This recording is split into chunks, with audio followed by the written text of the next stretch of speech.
Hello, my fellow sequestered citizens. Welcome to the fourth edition of Viral Vocabulary. Thank you in the midst of what I know is an onslaught of online material for your time.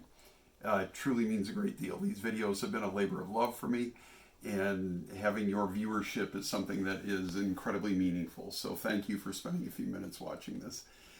So I don't know if you've noticed, but my hair is a tad shorter than it was the last time you saw me. And it just made me think about how many of us are sort of laboring under the onus of having to give ourselves haircuts for the first time, maybe in our lives. That would be me. Unibrows. Oh my goodness. So, I mean, this is the shortest my hair has been in my adult life, like by a mile. No styling materials. At least I have more follicles than, I thought I would at this age, but I tend to be a little shaky-handed, so, trimmers and tremors are not a good combination. So things got a little interesting for a while there. But I have tremendous empathy and admiration for any of you out there who are trying to give yourself your own hairstyles. And I also want to give a shout out to all the professional hairstylists out there, including mine, Karen, and my sister-in-law, Rosalie, who does an amazing job. And so I played a little prank on my hairstylist the other day. I texted her and I said, I'm really sorry, but I had to go to a hairstylist, and she's really, really close by, so I didn't feel like I was going to be risking a lot, and with the virus, and so but she was kind of rude. I asked her to use a number 4 attachment, and she told me I was going to have to use whatever number she gave me and like it. And on top of that, she kept my credit card when I tried to give her a tip. And then in the last part of it, I let her know, oh yeah, and by the way, I'm talking about my wife, Mary. And she said, you had me going for a while there. So anyway, anybody who's dealing with homemade haircuts, I give you all the credit. And now, on to our word of the day. So our word of the day today is Panacea. Panacea. It's a noun, and it means a remedy for all ills or difficulties. And its origin is from a Greek word meaning all healing. And the Greek goddess of healing was actually named Panacea. So in Greek mythology, that was the name of the goddess of healing. Then the word kind of had a Latin iteration for a while, and then it sort of eventually morphed its way into English. Its first known use was in the mid-16th century, so around 1550-ish. And it's often used mockingly because it's a word that implies that there is somehow this single magical solution to whatever problem or societal ill that we're trying to deal with. And really, when you think about it, in almost any difficult situation, you're not going to have that one magical cure. And so when people talk about, they think it's going to be a panacea for fill in the blank, they're really trying to be kind of sarcastic about the fact that there isn't going to be this one magical sort of remedy. It's gained popularity as time has passed, and right now it's near its peak in terms of how popular or how used the word is in our common language today.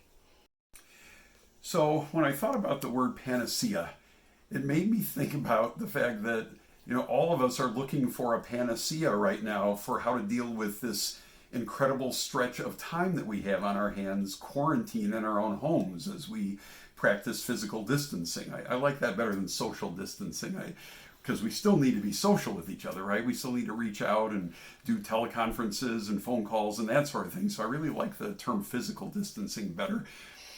And so as I was thinking about us looking for the panacea for all this expansive time, it made me think, how are people keeping themselves occupied? Like, what are they doing?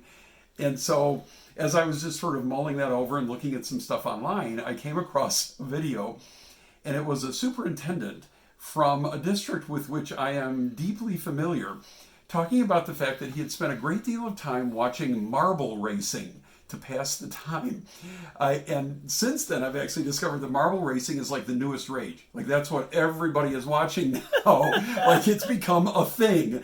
And so it just cracked me up that is sort of like this new, this new passion that people have. And so then it made me start thinking about other kinds of racing that might exist out there that might be a little bit sort of off the beaten path.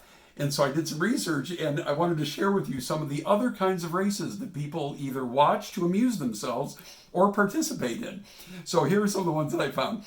the Krispy Kreme Challenge. It begins at the North Carolina State University Bell Tower, where the runners have to run for 2.5 miles to the local Krispy Kreme donut store, consume a dozen donuts, and then run another 2.5 miles back to the Bell Tower in an hour or less. Pretty wild. So then, the next one I found, the Self-Transcendence 3,100-mile race. Now check this out. It's achieved by running 5,649 laps around a single city block. So you think you're bored? Can you imagine doing almost 5,700 laps around the exact same city block before the race is over? And by the time they get done competing, and there's a cutoff point, they have 51 days to complete it. And even if you manage to complete it, it means you average 61 miles a day for 51 straight days. I can't even imagine. Then there's another one called the Cooper's Hill Cheese Roll Run.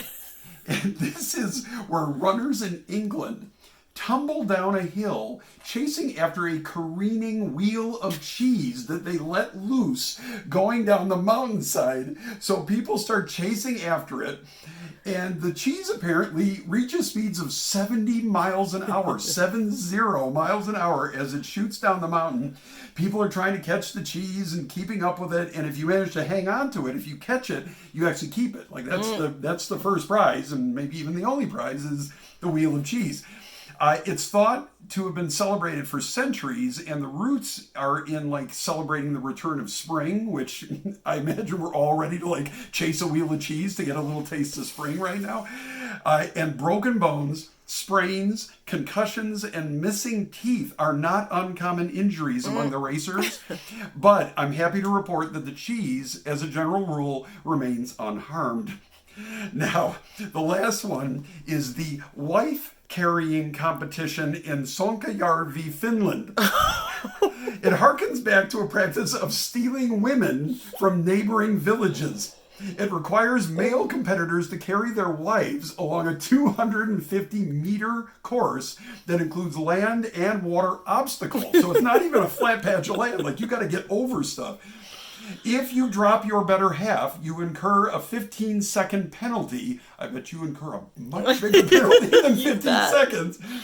And Mary's filming this, so I think you're going to stop. You're not going to talk about being able to carry me or not. Don't even go there. So, whether it has anything to do with viral vocabulary or not, may you find whatever panacea you need in the coming days and weeks to keep your mind occupied, your spirits high, and your sense of humor intact.